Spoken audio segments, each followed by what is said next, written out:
My name is Sadiq Warfa. I have organized this roundtable so that we, the people of Somali America, can come together to discuss issues that not only affect us directly, but also address some of the public thinking that represent a long-term threat to our community. محمد وعلى آله وصحبه أجمعين ما بعد أعوذ بالله من الشيطان الرجيم بسم الله الرحمن الرحيم والعصر إن الإنسان لفي خسر إلا الذين آمنوا وعملوا الصالحات وتواسوا بالحق وتواسوا بالصبر.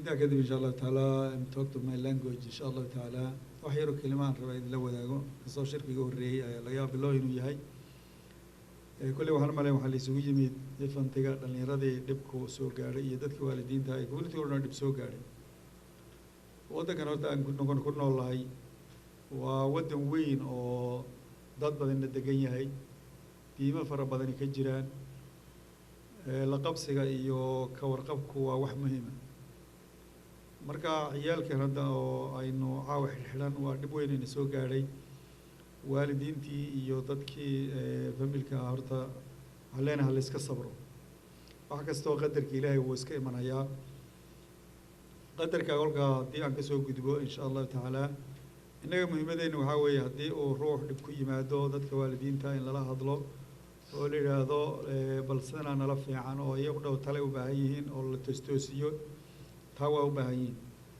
wiilasha xirxirana sidii maarta wadanka qaanuunkiisa iyo hawshiisa looga howlgeli lahaa ayadana waan u baahanahay dawladda dadka haysataan iyaduna hadee waday haysataa iyaduna sidii loola dhilgareyn lahaa oo inagu inayna weyga fiican u mari lahayn ayaa loo baahan yahay ciyaalkan hadda aragtaan oo meesha artay ka imaaday hadii oo laga shakiyo oo way cararayaan la yiraahdo waa wax dhib badan way meel abaaran ka nimid meel xabad ka socotaan ka nimid wadanka waxaan ugu nimid geliyo waxaan ugu nimid dhaqaalo waxaan ugu nimid waxbarasho wax badan baan ka helo oo wadamadeena inaan ka helin marka ciyaalkeena inay mar walba kula talino inay wax bartaan inay maartay ay wanaagsanaadaan inay waalidkooda iyo dadkooda iyo dalkooda anfacaan waa shay muhiim ah garaan dadka masaajiddu waxa uu taagan yihiin inta faraha badan waa sidaas dadka waalidka nin wali ilmihiisa wuxuu jecel yahay inuu intuu dhameeyo iskuulka dhameeyo oo u shaqeeyo oo dadkiisa iyo dalkiisa iyo diintiisa anfacayo u baahan yahay cidina ma jeclaan umaleynaya ilmihiisa inuu dhinto cidina ma jecla ilmihiisa inuu wax dhibaato u geysto aad uma jecla laakiin hadday dhacdo oo dadku dhalinyaradu waa iska suuroobi karaa inay wax kale iska waalidkooda abood kala tashanin ama in community kala tashanin haddii wax yimaadeen marka wax loo baahan yahay weyga ugu fiican in mari karo oo wadankan qaanuunkiisana aan isaga ilaalin karno innagana ilmaheena iyo sayn uga nabadgeli lahayn inaan ka tashano. As you see that we have a questions that we spread out the tables. These are the three questions we address.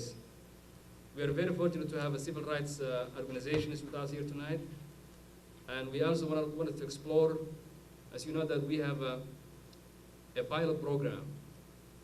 That's a counter-violence extremism program. We want to explore and to have a real discussion about that also program tonight. So let's have these three questions as we begin the program. So let's go to this question number 2. Should we develop a formal group within the Somali American community that operates similar to the Anti-Defamation League? Those of us who you may not familiar with Anti-Defamation League is an organization that defends of the Israel, because you know that anything that anti-Semite. It's the group of the Israeli organization come together and they form this the Jewish organizations. And they come together and they form this Anti-Defamation League.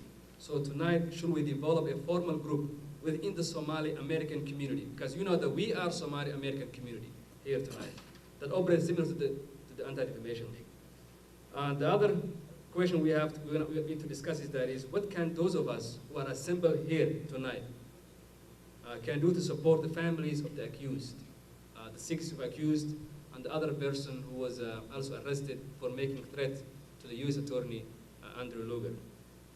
So also the last question that we want to conclude the program is, how can we show stronger support as a community to the United States government effort to discover, arrest, and convict those who plan to join or become members of groups identified as terrorists? So how can we collaborate?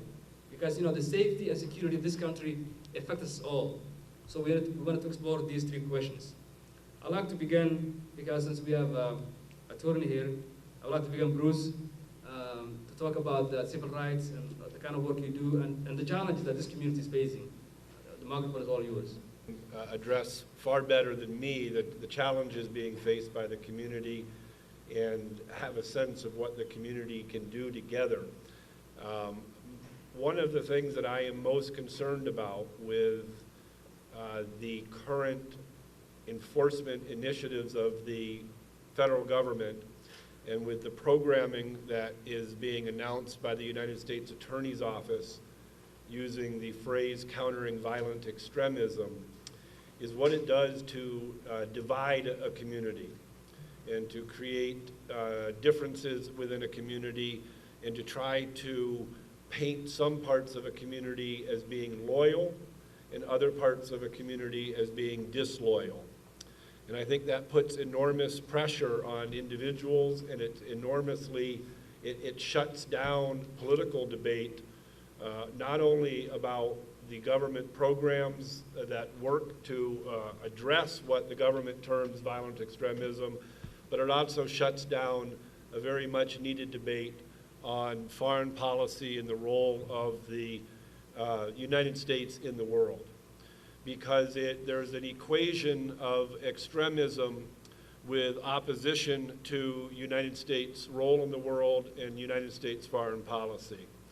And it also creates a focus on a particular community, which is not actually a primary source of violence within the United States or a primary source of terrorism within the United States. The FBI's own statistics show that from 1980 to 2005, over 90% of acts classified by the FBI as terrorists were committed by non-Muslims. And that of the 300-some deaths that have occurred and that have been attributed to terrorism since September 11th of 2001, less than 10% of those have been attributed to who the government terms as Muslim or Islamic extremists. So I think that we have to be very careful of how the broader community and the communities that are targeted react and deal with efforts by the federal government in this instance to bring a security model to how it approaches a particular community, how it stigmatizes a particular community, and how it tries to strike a litmus test of support for the federal government as proof of being loyal to the United States. So I believe very much in the power of dissent, meaning fostering the ability of people to speak out against government, to question government with the Somali community, but that stands out of it. It would be to encourage people to have a wide-ranging debate and including dissent on every aspect of United States policy, whether that's policy that of how it seeks to work within your community to foster what it calls extremism or of its role in the world. And I think through that debate and through that dissent is really what will build a stronger community. It's a right that I've defended to what their civil and constitutional rights are.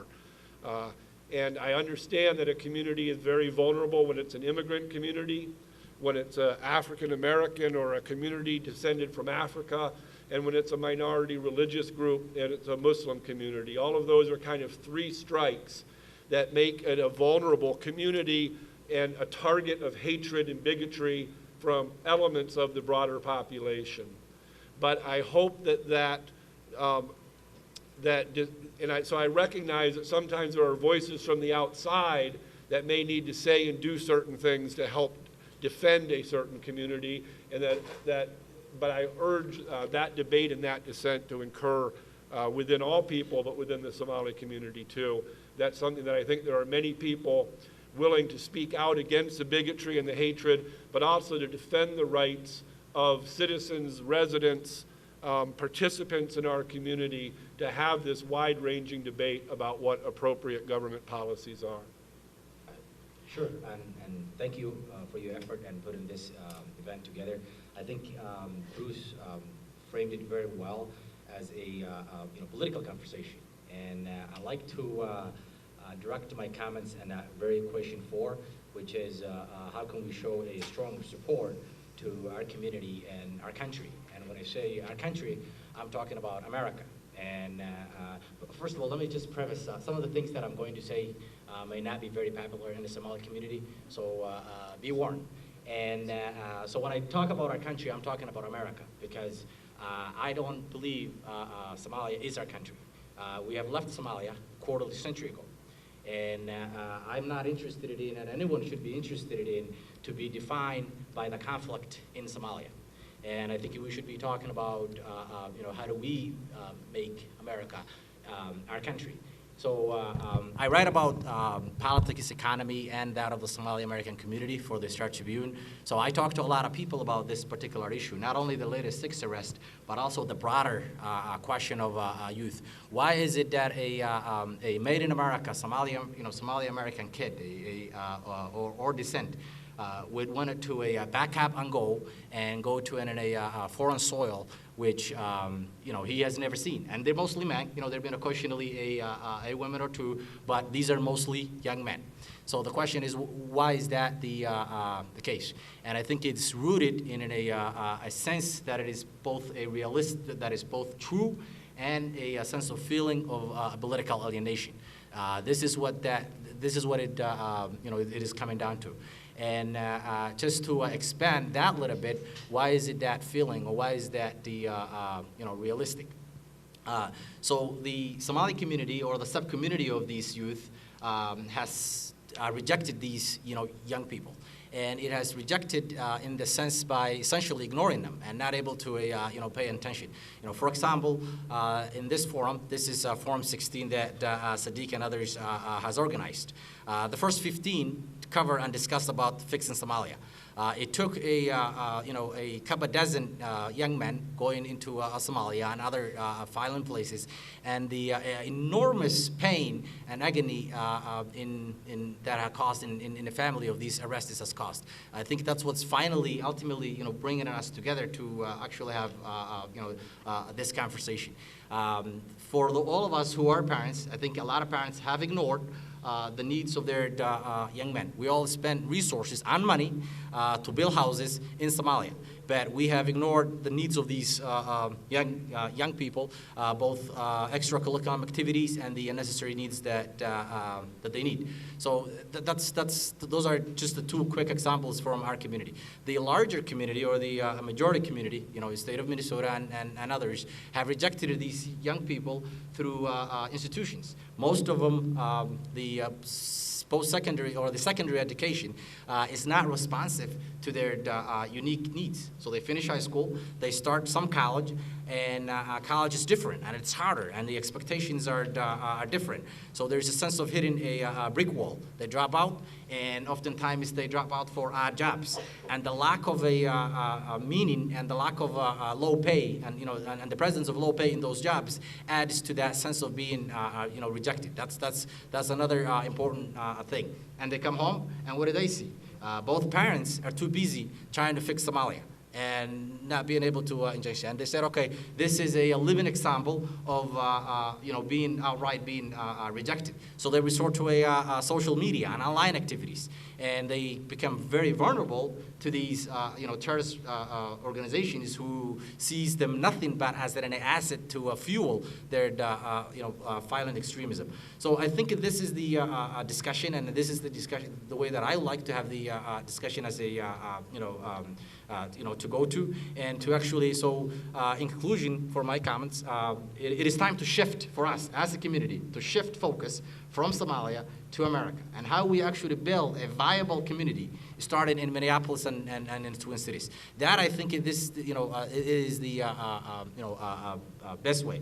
As far as the 6 latest young men that have been arrested, I think there are a lot of questions that needed to be answered, and I think that would be handled through the legal process. But what I think that we can do as a community is to, number one, to make sure that families have the necessary financial support that they need, so these young people can get the best legal representation that can be. It is very, very important. Bruce and I just had a quick conversation about, I think you have one of the clients in our group, and defaulting it to the public defense system, which is traditionally be underfunded, and lawyers that are overworked, in my view, isn't adequate. So I think that's one thing that we can immediately help, with these families. So with that, I'll stop, and we can hopefully there will be another round to answer some of the questions. So thank you. I want to thank Mr. Warfa for putting this session together. His enormous energy in trying to create the impossible among the Somali American community, and that is to create forums of intellectual and civic discussion, which are very, very difficult to either create, let alone sustain them. There isn't a tradition like that, as far as I know, in the Somali culture. And he's been trying to do this now for the past at least 3-4 years. So I congratulate him for his perseverance and insistence in making this happen. It's only through conversations that people can understand each other. I want to also thank for others who are here and therefore are contributing to this discussion or will ask questions later on. But today I speak only for myself. I'm not speaking on behalf of anybody else. I'm just speaking for myself as a Somali American who has lived in this country for 41 years. 41 years. I came here in 1974 as an undergraduate student. Did 4 degrees here. I've been a university professor now for 31 years. So I only speak for myself and do that through the experience of these 41 years. I think the central question that confronts the Somali American people is this. There are others, but to me this is the core question. Whether it is in the context of these young people who are now in detention, or whether it is in conditions of schooling, household, in the family, whatever the topic is, I think there is a fundamental question that lies in front of the Somali American people. And unless that question is interrogated very seriously and very thoroughly, I don't think we'll be able to come up with with ways and strategies and tactics that will help the Somali American people to participate in American life at a full speed. What's that question? Very simple one from my point of view. It confronted me when I came here. It continues to confront me after 41 years. And that is, what will it take for Somali Americans to become successful participants in American life?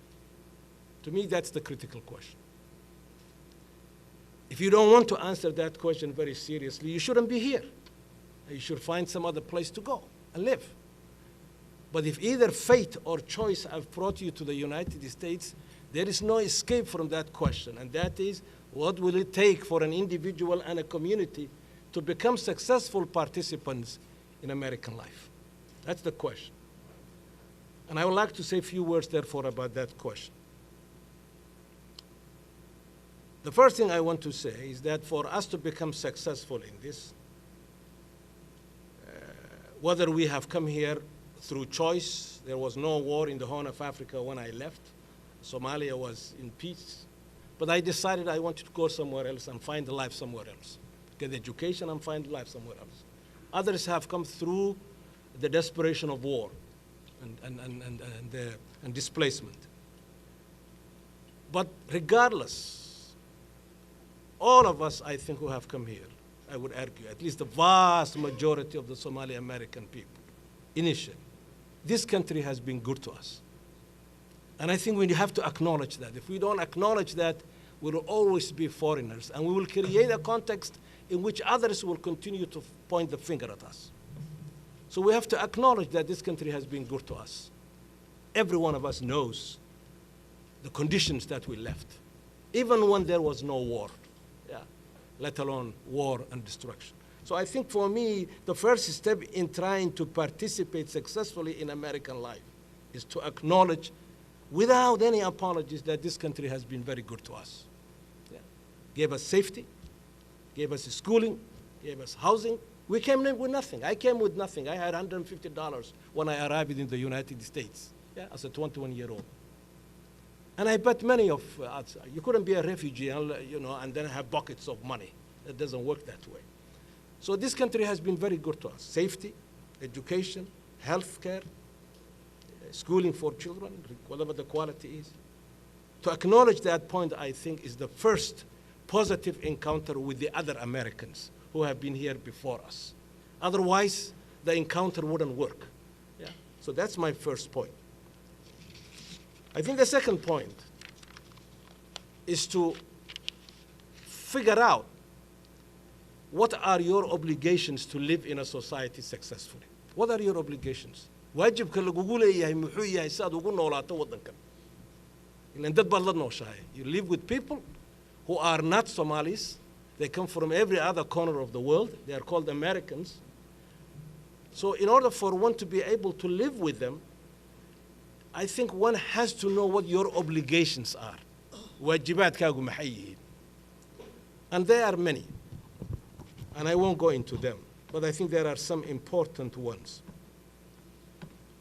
And the first one, as a responsibility, as an obligation, as a citizen of this country, is to read the Constitution of the United States and know what it says so that you will find your rights there too. But to know this, because the Constitution is really what mediates different people to become coexistent in one country. The Constitution of the United States. I bet how many of us are sitting here today who have got the Constitution of the United States in their pocket or in their bag every day, I bet, let alone read it. Yeah?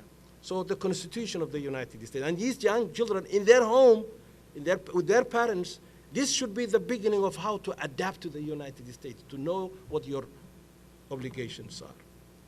So you pay taxes, you obey the law, the law of the city, the law of the state, the law of the federal government.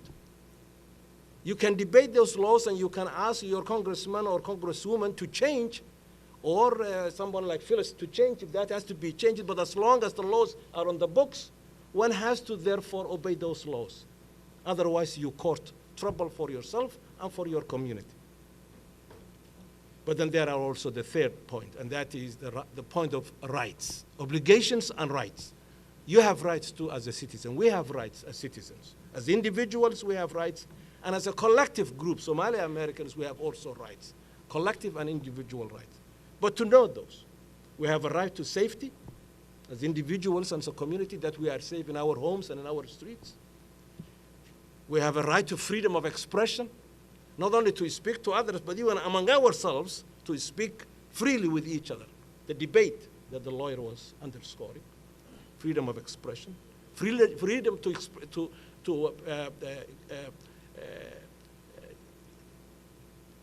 use our religion in the way we think is the appropriate way. So the freedom to worship. You are Muslim people, so you have to have the freedom, therefore, to practice your religion as a Muslim person. But you have to also respect others who are not Muslims, yeah? That they have equal rights in the country and their religion. Let me conclude this, because this is a vast topic and there are others who would speak. 2004, in my college, at Macalester College, we put together a conference. 2004, this is now 10 years ago, 11 years ago. In fact, this July or August. We called that conference for 3 days. Somalis in America, the challenge of the future. And one of the central arguments we put on the table in that first presentation for those 3.5 days is exactly what my brother was saying, and that is, we don't want to talk too much about Somalia anymore. That's no more to a certain extent. Our lives are here. Okay? You can certainly engage Somalia on your individual basis and what you want to do, but the primary responsibility is to survive and survive well in the United States. We posed that same question. in that conference. And what we came up at the end, and there's an article written on this, I can send you, it is published, is the concept of critical adaptation. Critical adaptation. What does that then mean to be successful in this country? And it primarily means really two big things. One, that you have to know now you are not just a Somali. You are not just a Somali who is a Muslim. You are that, but you have also become something else. You have become an American, okay? So critical adaptation therefore means in the first instance that you review Somali culture as you have been taught from family and other generations. Review it and figure out whether that Somali culture now is useful and precious and grist for the mill of a good future and therefore to hold on to. That's the first one. But then the second part in that critique is to also find out whether the Somali culture is now inappropriate, cannot really give you the basis to pick up a new life, and therefore is a liability. No culture is always good 100%. Not the American culture, not the Somali culture. So to understand the Somali culture and evaluate it so that one figures out yourself, your family, your children, others, friends, what is good about the Somali culture that needs to be protected and become part of the wealth in the United States? And what of the Somali culture needs to be left behind, shed it like the old skin of a snake, because it's a liability in this context. That's the first job, and I don't see many Somalis doing that. The second thing, I think, in critical adaptation, is to understand American culture, know it deeply, not that just superficially what one sees on television and things like that, deeply. Understand the culture of the United States, the history and the culture and the contemporary life of the United States. And then figure out what of the American culture is good to hold on to and to embrace and make it part of your life. And what of the American culture is not really good and therefore you need to avoid it because there are liabilities in American culture too. Okay? So you have to winnow it out. You have to sift this. You have to clean it up. And that kind of a work, which we are not doing, I don't see Somalis doing this. To repeat, critical adaptation. And that is to evaluate Somali culture to pick up what you think needs to be preserved, and it becomes a precious addition to American life. And here's the contribution of the Somalis. And figure out what is a liability, and you want to leave it behind. And then secondly, do the same thing to the American culture. Get to know it, evaluate it, and then figure out what of it you want to adapt and make it part of your existence, and what of it you want to leave it behind. There lies, I think, the great historical challenge for the Somali people if they are going to be successful citizens in the United States. Final point. I think one of the most important contributions that the Somalis can make to American life, from my point of view, is that Somali people are very rich in poetic culture, for those of you who are not Somalis. For those of you who are Somalis, I hope you know this. Poetic culture. There is no place that I can think of today, whether it's here in the Twin Cities or in Boston or in San Diego, wherever the Somalis live. I haven't seen a center, for example, in which the best of Somali poetic traditions are in display, artistic traditions are in display, so that other Americans will begin to see and enter our lives in a deeper aesthetic sense. And it's one of the ways in which you can animate a new relationship. So my argument will be that young Somali people at home, how this is being used. So it's very important for the community to look at this and to have good suggestions. We don't just want to throw money at a problem. We want people to have good suggestions as to what kind of programs we need, who we should pay to be giving talks and so forth. And I know Karen has another one that she put into a different bill, and so perhaps she could talk about that. And I don't want to say that money solves every problem, but we do know that lack of money adds to problems. And so the idea of having some resources available, but what's very important is that the Somali community think about how these resources are to be used. I don't know, no one has come to us about laws that we want or anything like that. And I'm not, I don't want to go in that direction. I'd rather go thinking about the problem than just jumping on it right away. And as I said, Karen knows of another program that we're also supporting. Thank you very much for inviting me, and Sadiq, I thank you for putting together a very comprehensive approach here tonight, and it's been so good to listen. And I feel like, as Bruce mentioned earlier, that is a lot of my role, is to listen tonight and to try to understand how to be supportive. I will mention a few things that we have been working on in the legislature, and Representative Khan mentioned a couple of them. One of the most important things that I think is happening in the legislature, however, is that Somali people are getting involved in many different parts of the legislature. It's not just the youth intervention, which I will share an example of one thing, another thing that I think will be very helpful if we're able to pass it into law. But it's everything from healthcare, housing, economic development. I mean, I think you should be really proud of the fact that people have been coming over to the legislature and, getting involved, engaging the process, and becoming familiar with how to be really strong Somali Americans, as Jamal was talking about earlier. So I'll just mention a couple of things.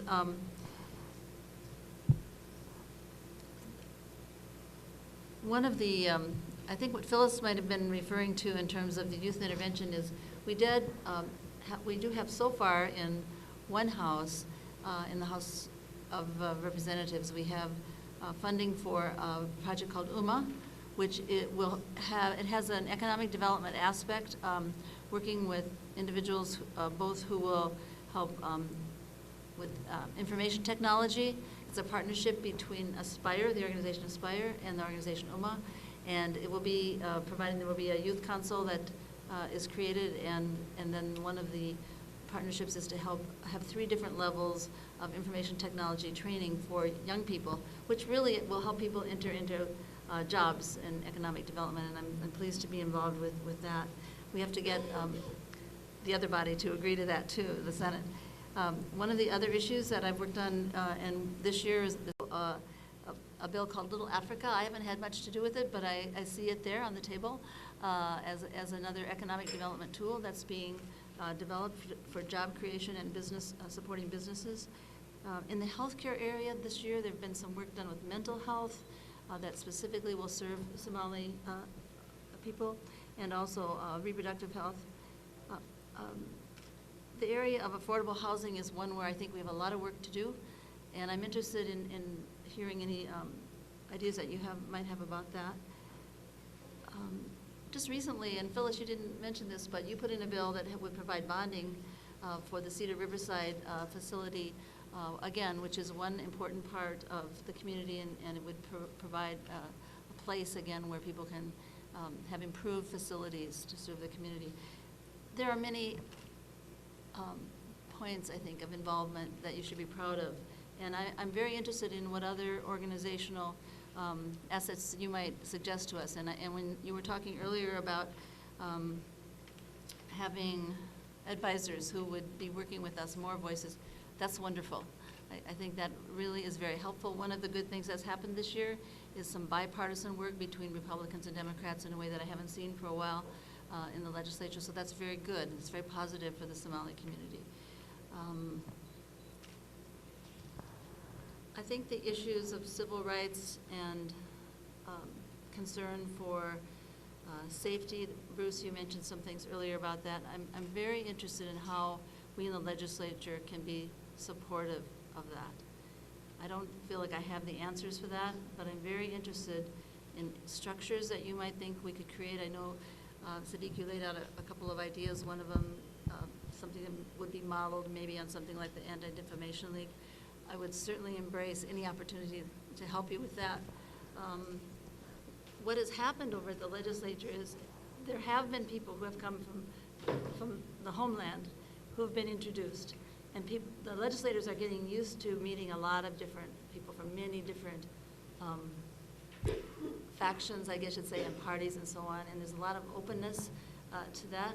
But I think the additional thing is having our own Somali American people here coming and getting involved in all of those aspects that I mentioned: economic development, healthcare, jobs, family issues. So I guess I'll leave it at that to say I'm very happy to be here. I feel like I'm listening very carefully to what you have to say and trying to take away whatever homework I need to continue to do at the legislature. So thank you. I'm a new executive director for CARE. CARE is the leading civil rights organization here in Minnesota for Muslims, and the Minnesota Muslim population is predominantly Somali. CARE is an organization that was established in the early 90s to help bridge the gap of understanding and to stand up for Muslim rights wherever they are in the United States. Today there are over 35 chapters. Each chapter is independent. We do work in a group setting, but each chapter is independent. The Minnesota chapter, we decide. We get our own funding from the community. Most of you might be donors, and if you're not, consider becoming a donor. I can talk a little bit later about what CARE does if anybody has specific questions, but I think most of you have seen us enough on the news that you have some idea. I just want to address 4 points real quick. I think the discussion today has been heavy on a couple of things, and I wanted just to address them. I think Professor Samatar and others have hit upon an important discussion that I think is at the heart of any discussion for any new immigrant community, and that is the dilemma or the catch-22 of a first generation, second generation, and third generation conversations. Representative Phyllis Khan and Karen Clark, first of all, I would like to thank you, and I know Phyllis and I had a lot of discussions about a greenhouse somewhere on the east side, but today it's a different conversation. And you may remember from your grandparents or yourself this same debate that we're having, which is, when do you switch over? When do you no longer pick up the call from Ireland or anyone else? And I think for the Somali American community, because of our connection, our kinship, our cultural connection, it's going to be very difficult. I think it's a tall order, but it's going to be very difficult. And I'm one of those young people who was raised here. I came here when I was about 11 years old, so I feel like always when a generation is switching over, it's like a bridge. And in that bridge, there are some people who are just going to stay on that side, and there's some people who are going to stay on this side, and there's going to be the runners go back and forth. I think this is an important discussion, I think. But it also has a lot to do with the struggles that we have. I think that's definitely something that I think we need as a community to continue to discuss. And there's something unique about that that I've noticed. I've been involved in a relief organization that is established here by East Africans, that works in East Africa, that works in Somalia and those countries. And I noticed something in 2011 that shaped and changed how the community actually functions. The Somali community is led traditionally by men, as you can see in the table today. It is when it comes to the leadership, and that's just part of the Somali community and the Somali history. But there was something unique that happened in 2011 that I think the credit has not been given to our community. And this is at the heart of the discussion. In 2011, there was a famine that killed 260,000 people in Somalia, and majority of them were young people. There was a game changer in that discussion in this country that I want us to focus on. The people who made the greatest difference in how America came and supported and how this issue was actually addressed were actually the youth. The Somali youth, many of them who were not aware of what's going on, they cannot identify more than 3 cities in Somalia, were the ones who did car washes, who were active at the front. They made great strides to help their people. And we've never given them credit for that. In Europe, in Somalia, in many parts of the Western world, and specifically here in the United States, here in Minnesota, they stood forward. And I think in this discussion, there's always going to be, we are not going to be detached from the motherland. But I think there are other issues, specifically in how the conversation in the Somali community is dealt with when we have issues here. And I'm appreciative that we are today talking about, after 15 events that Sadiq put together, this issue, and that we need to continue. I don't think this table is going to solve all of these problems.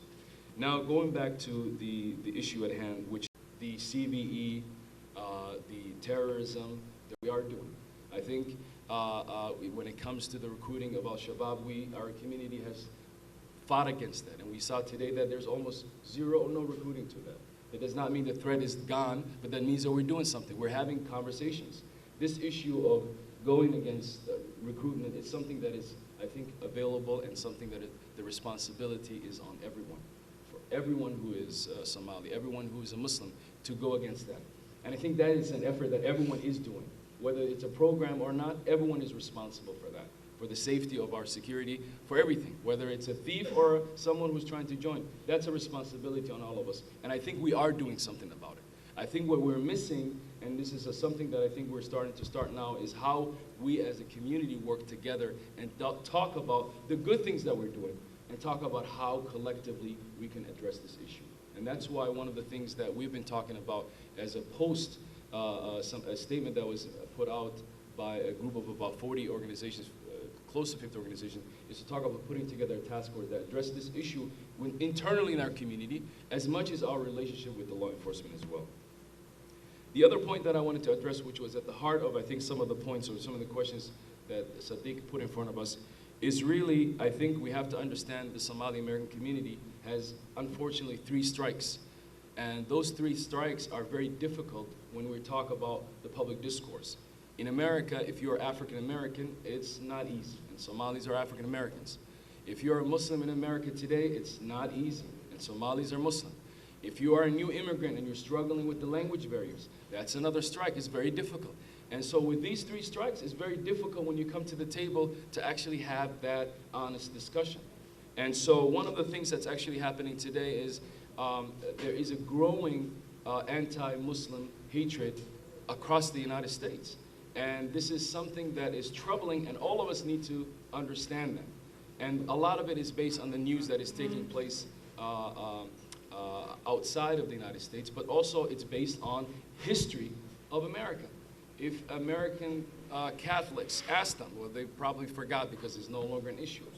There is a history of religious intolerance in America that started long time ago, where Catholics were looked down on, Protestants looked down on, Jews looked down on. And today, Muslims are the groups that are being looked down on. How did those groups overcome that challenge? I think that's a discussion we need to talk about. And because as much as we're being targeted as Somalis, we're also being targeted as Muslims. And I went to the National Council meeting for all the 35 chapters about a few weeks ago. And the executive director of CARE mentioned something that I think all of us need to be aware about. He said he has never seen this amount of backlash against Muslims in America since September 11th. And they assumed that there would even be more, but now, I mean, more at that time, but there's actually more. In Chapel Hill, North Dakota, and North Carolina, 3 young Muslims were gunned down. And if you think that's the only story, that's the one that hit the media. But if I list you from Sacramento to Kansas City, where a young Somali man was killed, to Dallas, to Tennessee recently, all of these hate crimes are happening against Muslims. And this is something that is actually part of the discourse. In the latest Gallup and surveys, American Muslims either don't know anything about Islam or they have some sort of distrust or mistrust about the religion of Islam. And so when we need to talk about these macro issues, now let's bring it down to the Minnesota issue. I think Minnesota is changing. And we noticed that in the Twin Cities. By 2020, this area, the metropolitan area, will be 43% people of color. That is extremely difficult on the people who are here. And majority of that are Somalis. And we bring on not just the black, we're African Americans, but we also bring on a new faith, right? And so CARE, today, we have over 200 cases, sometimes more cases than some of the other chapters. And majority of the cases are actually in the line of job discrimination, work discrimination. These are basic little things, but this is actually happening here in Minnesota. So I want us to think about both the national issues that are taking place and how they affect also this issue that we are dealing with here in Minnesota, because they're all interlinked together. And so this discussion, if we look back and we talk about the history of civil rights and the African American community here, which we technically are part of. We are part of. If we look at that history, we find out that the struggles were great, and the struggles are still happening today. I mean, you turn on the TV today, what's taking place in Baltimore and what's taking place in many of the other cities is something that affects us. In Minnesota here, in Minneapolis, there was young Somali men who the police told them, we're gonna break your legs, I'm gonna break your legs. A police officer telling a young Somali man, I'm gonna break your legs. And by I want to thank all of you for coming here, and I'm glad I went last because the room has a lot of young women.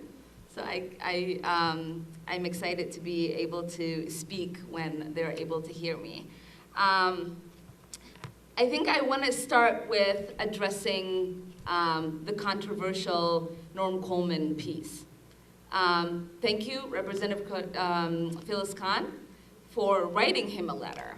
What I would have appreciated, and I think a lot of Somali people would have appreciated, is to hear your voice in the Star Tribune article, right? So, right, because I want you guys to understand that if you want the Somali community to feel like they're Americans, you also have to treat us like we are part of you.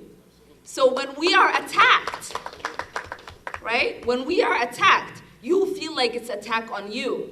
I was extremely disappointed to hear a lot of my colleagues, a lot of my friends, some of my representatives say, Abdi's got it. Because that's not the way it should be. We should not be okay with the one elected Somali representative replying to Norm Coleman for attacking Somalis. Right? That's not an excuse. And I want all of you to think about that and to think about what that means to us. What message are you sending to the people that you represent, the people that elect you, right? So with that said, I want to address a couple of things. I know there were a couple of questions that were posed at the beginning. One is about the CVE. I think for me, parts of the CVE and what's proposed in the CVE, to me, is surveillance in sheep's clothing. I don't believe that because things have good intentions and because our community is deprived of resources and is desperate, that we should remain silent. And because there's money attached to what's coming, that we shouldn't be asking tough questions. And we shouldn't be wondering what is in there. Who are the members of this task force? Why are they at the table? Someone said to me the other day that, you know, it's, Ilhan, you guys are all making a fuss about this. This is resources for the community. You're going to be getting money for after-school programming. You're going to be getting money for CHOPS program. You're going to be getting all of these things. You know the community is desperate. We are in dire need. And I said, yes, but I don't think the community's most desperate organizations should be the ones that are at the table. Because when you are hungry and someone is offering you a sandwich, you don't say, is this sandwich poisoned? You take that sandwich and you eat it, right? And so this is the problem with how this is being set up. So I'm a little weary and skeptical, and I want not only the Somali community to be asking questions. I know Jaylani pointed to that, right? And I know Bruce talked about that. I don't want only the Somali community to be asking questions, because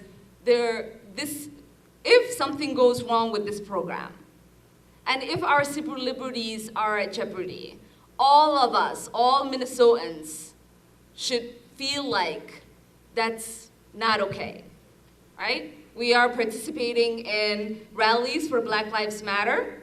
Not to say that all lives don't matter, but it's Black lives that matter because that's what's at jeopardy right now, right? And so I want you to look at and join us in this quest to get answers, and not only leave it to the Somali community, because it's not only our issue, it's We're citizens of this country. We are represented by all of you, and we are your neighbors and friends. So I would expect you all to be afraid for us and to want to protect our civil liberties.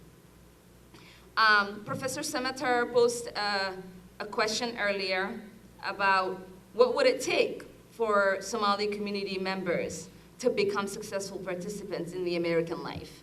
I would say we are still in first generation. And I would say that we are well into becoming successful participants of the American life, right? As Shafi explained, and maybe some of you missed it, we have a lot of successes to celebrate in the Somali community. We have challenges, but we've only been in this country for 20 years. So we've got a long way to go, but for now we're doing really good. And what does it take to become successful? Representative Karen Clark touched on it earlier. There's a lot of us that are very much engaged civically in this country. There's a lot of us that are exercising our voices and our rights to be a full participant. But what I would also hope is that we are not cynical, and we're not saying, why are you only worried about back home, and why aren't you doing enough? But we are asking ourselves, Somalis, before we criticize, what am I doing to make another person feel like they can succeed in this country, right? How am I using my opportunities and my voice to engage more young people? Am I only engaging them when it's time to vote? Or am I taking the time to go take them for a lobby day at the Capitol, right? Am I taking them to go and learn about different Somali organizations that are reaching out to the youth? Am I teaching them about the Constitution and what that means for me to participate in this country? What am I doing? What's my part in it? Because we can sit here, we can write articles, and we can complain, right? But we also have to understand, this is a Somali Community Forum. As community members, what is your responsibility? What are we doing? Where is our activity? Where is our action? Just a week ago, we had 6 students arrested, 6 young people. Those 6 young people were very much interlinked that they left a trail of hundreds of friends that are angry, that are desperate. I ask you, how many of you reached out to those young people, sat down with them, and had a conversation about what this means? I did. Right? So this is the time. This is the time to ask yourselves. It's not the time to point fingers. We are a community that is failing in action, right? We have become a community of hypocrites. We call ourselves leaders, but we don't count ourselves. We don't give accountability to ourselves. We point fingers, right? So let's do something. Let's participate, and let's pull another person. Let's mentor someone else to take part in that. When we talk about what happens when we have these kind of crises is that we are reactive. And I would urge that we become proactive, that we figure out ways to collaborate together and ways to work together and to create coalitions so that we are able and better prepared to tackle these issues when they come up, and we're not waiting for a forum to take place a week or 2 later, that we are able to respond. And we know the best practices, and we're looking at each other as allies and not as enemies. So for me, I would say that we have come a long way. there's a lot to celebrate. Our young people are looking for guidance. They're looking for something to believe in. They're looking for hope. And for us to be sitting here and criticizing each other and pointing fingers, that is not conducive to their success. We have to figure out a way to become better role models. We have to figure out a way to collaborate, and we have to figure out a way to act like a community, not just part of the Somali community, but a Minnesota community, an American community. Because if we want our kids, right, I've got 3, if we want them to succeed, right, we have to buy into the American dream so they can buy into the American dream. So thank you.